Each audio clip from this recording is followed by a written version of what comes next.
Jeshi la Polisi mkoa wa Mbeya linawashikilia watu 7 kwa tuhuma za kujipatia kiasi cha shilingi milioni 81 na laki 5 kwa njia ya udanganyifu. Watuhumiwa hao walikamatwa Mei 14 katika maeneo mbalimbali ya jiji la Mbeya, ambapo walikuwa wakijipatia fedha hiyo kutoka kwa vijana mbalimbali waliotoka maeneo mbalimbali katika mkoa wa Mbeya na maeneo ya mikoa mingine, wakitumia ujanja wa kujipatia fedha au kuwarubuni kwamba watawapatia ajira kwenye kampuni ijulikanayo kwa jina la QNet na Global Alliance.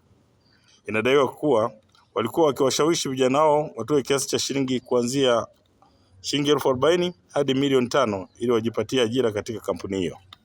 Vijana zaidi ya 80 kutoka maeneo mbalimbali nchini waliingia katika mtego huo na kukusanywa katika nyumba zilizopo maeneo ya Iwambi, Shewa, Isyesye na Iyunga jijini Mbeya, na kuwapatia watuhumiwa hao kiasi hicho cha fedha ambacho nimekitaja kwa mategemeo ya kupata ajira nje ya nchi kupitia kampuni hizo mbili ambazo nimezitaja, jambo ambalo lilikuwa ni uongo. Kwa hiyo watuhumiwa waliokamatwa ni William Hamisi, huyu ni mkazi wa Mwambene; Tyson Rubida, huyu ni mkazi wa Shewa; Onesmo Hide Bones, mkazi wa Isyesye; Charles Masanja, mkazi wa Iwambi; Chemka Mwanyanga, mkazi wa Iwambi; na Gracia Ephraim, mkazi wa Isyesye jijini Mbeya, pamoja na mtu mwingine ambaye amejulikana kwa jina Ezekiel Mgogo, mkazi wa Igunga mkoani Tabora. Polisi mkoa wa Mbeya inatoa wito kwa watu wenye tamaa za kujipatia fedha kwa njia isiyo halali kuacha mara moja, na badala yake wafanye kazi halali ili kujipatia kipato badala ya kuwarubuni wananchi au vijana ambao hawana ajira. Vilevile inatoa rai kwa vijana wanaotafuta ajira kuepukana na tabia ya kutoa fedha kabla ili kupata ajira, kwani hakuna utaratibu wa kutoa fedha ndipo upate ajira katika nchi ya Tanzania.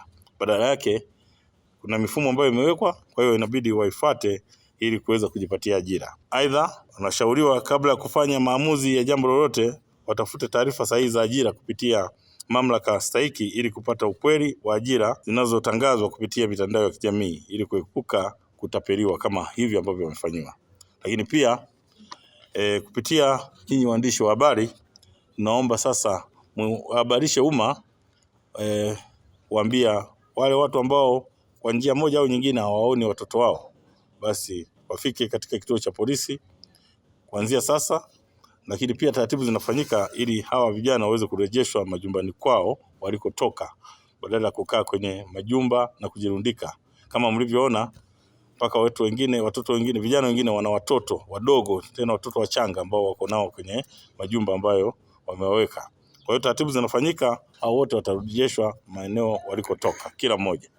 Kwa majina naitwa Isaya Ephraim Kabuo, natokea Iringa. Mdogo wangu naye ni mmoja wa vijana waliokamatwa maeneo ya Isyesye. Kwa nini alikamatwa? Kwa sababu alitoa taarifa kwetu kwamba anakuja, alitoka Mafinga kuja huku, anasema kuja kufanya interview ya kazi, lakini baadaye akatoa taarifa kwamba interview hiyo inaenda kufanyika Arusha, makao makuu ya hiyo taasisi.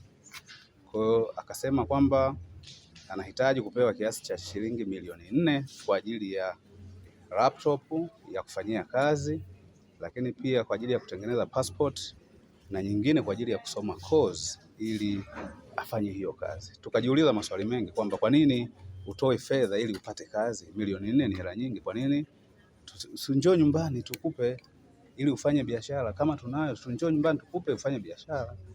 Akasema hata hii ni biashara, kwa hiyo mimi siwezi kurudi huko, tafuteni hiyo milioni 4 mimi niweze kufanikiwa jambo langu. Tukasema haiwezi kutokea, lakini baadaye akasema kuna kipande cha ardhi tuuze maeneo ili tumpe hiyo milioni 4. Sisi tulipatwa na mashaka, tukaanza kufuatilia utaratibu kwamba huyu mtu kweli yuko Arusha. Baadaye tukagundua huyu mtu hayuko Arusha.